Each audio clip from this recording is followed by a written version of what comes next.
1 Coríntios, no capítulo 1, verso 23, o apóstolo Paulo diz algo um pouco intrigante quando ele fala que a mensagem do Cristo crucificado, a mensagem do Evangelho, ela é escândalo para judeus e loucura para gentios. Mas o que que uma mensagem de boa notícia, o Evangelho, pode se tornar objeto de antagonismo dentro de nós, causando escândalo, desdém, um objeto de loucura? E para a gente entender um pouco melhor, a gente precisa compreender que a palavra evangelho não é uma palavra eh, inventada pelos cristãos. Ao contrário, ela é uma palavra muito comum no Império Romano, nos dias do cristianismo primitivo. Quando o Império Romano ia e conquistava e vencia uma batalha, ele mandava arautos para anunciar as boas notícias, o evangelho de que o Império Romano estava se expandindo, de que uma batalha tinha sido vencida. Então Jesus e os apóstolos começaram a falar: nós temos o nosso evangelho, as nossas boas notícias de que em Cristo, a partir daquilo que Deus fez na vida, morte e ressurreição de Jesus, os céus estavam invadindo a terra, o reino de Deus estava se estabelecendo, o mal estava sendo vencido e Deus estava colocando o mundo em ordem. Mas como que uma boa notícia pode se tornar então escândalo para nós, ao invés de gerar esperança, alegria? A gente tem que entender que o pressuposto, o entendimento que ela carrega é justamente o conteúdo dessa mensagem que pode gerar esse antagonismo. Para organizar um pouco para nós, eu gostaria de nomear duas referências. Uma delas é que a mensagem do Evangelho, ela anuncia de que a vitória de Deus contra o mal, contra os inimigos, ela acontece estranhamente com Deus em Cristo se sacrificando, amando o próximo, sobretudo, estranhamente amando seus inimigos, ao ponto de ir para a cruz e morrer e então ressuscitar. Na nossa mente, talvez a gente não consiga entender o quão chocante isso era para o mundo, para a mentalidade judaica do povo hebreu, que esperava sim um Cristo, um Messias redentor, libertador, mas tinha no seu imaginário que esse Messias veria com espadas e guerras, matando, destruindo os inimigos, e era assim que eles esperavam. Imaginavam que as profecias hebraicas apontavam por esse Cristo vitorioso, com espada na mão, arrancando a cabeça dos nossos inimigos.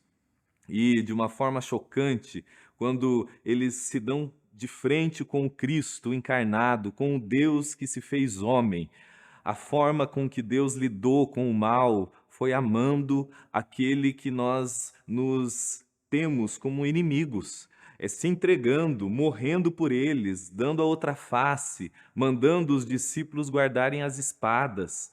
Isso, se para nós às vezes pode parecer, pelo nosso costume num país cristão, de estar acostumado com essa ideia, para aquele povo aquilo era um choque, era um escândalo.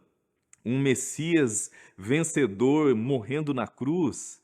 Para nós, ainda, mesmo a gente não se dê conta, a ideia de um Jesus, de um grande líder, a gente não se dá conta que nós estamos falando que Deus se encarnou, se fez humano, se fez homem, e a forma com que Deus lidou com o caos do mundo foi morrendo pelo mundo, foi se entregando pelo mundo.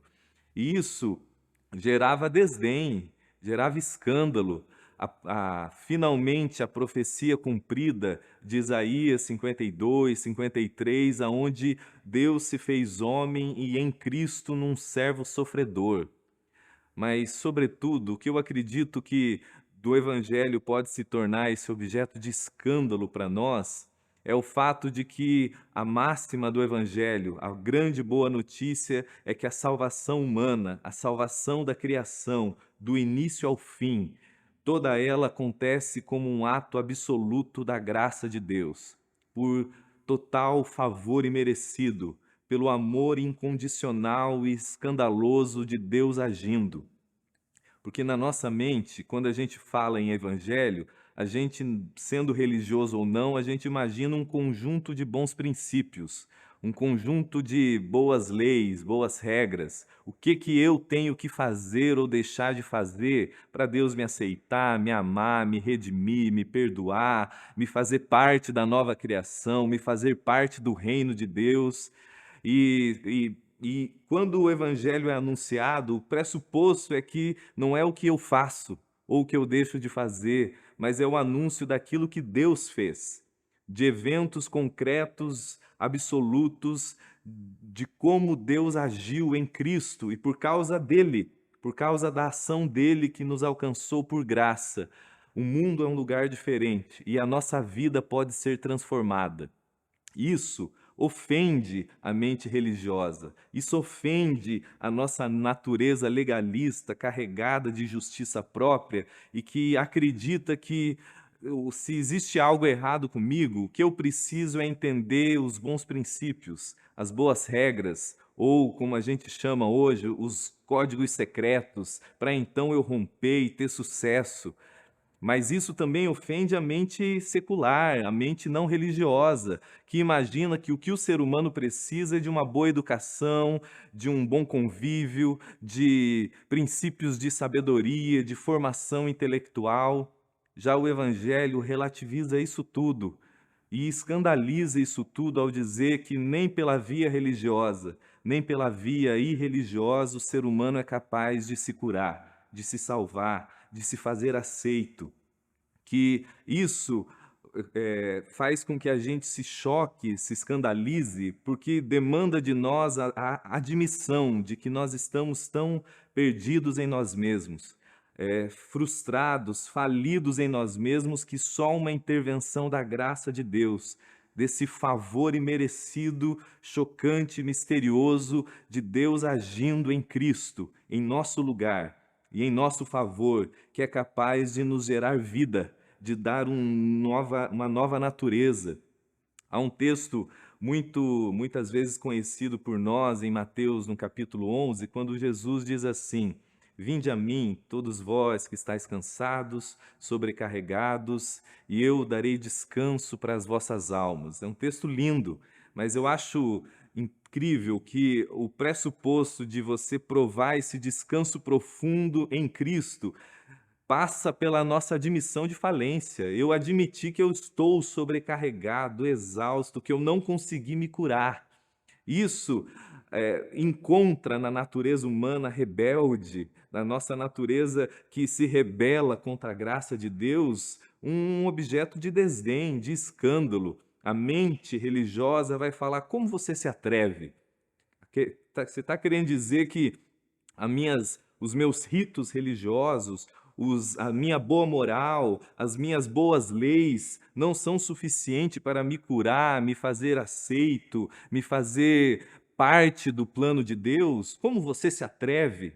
Mas a mente secularizada, o mundo contemporâneo e religioso também vai olhar para o Evangelho e vai falar: como você se atreve? Isso quer dizer que os princípios que eu obedeço, as chaves de vitória que eu entendi, não são suficientes para me fazer romper, para me fazer ser alguém? E é exatamente essa a referência escandalosa que o Evangelho nos faz admitir, que o ser humano faliu, que o ser humano se perdeu em si mesmo, que ele é profundamente amado, mas que a ação da graça de Deus só começa a se realizar e nos transformar e nos curar quando nós desistimos de nós mesmos na nossa tentativa de autorredenção.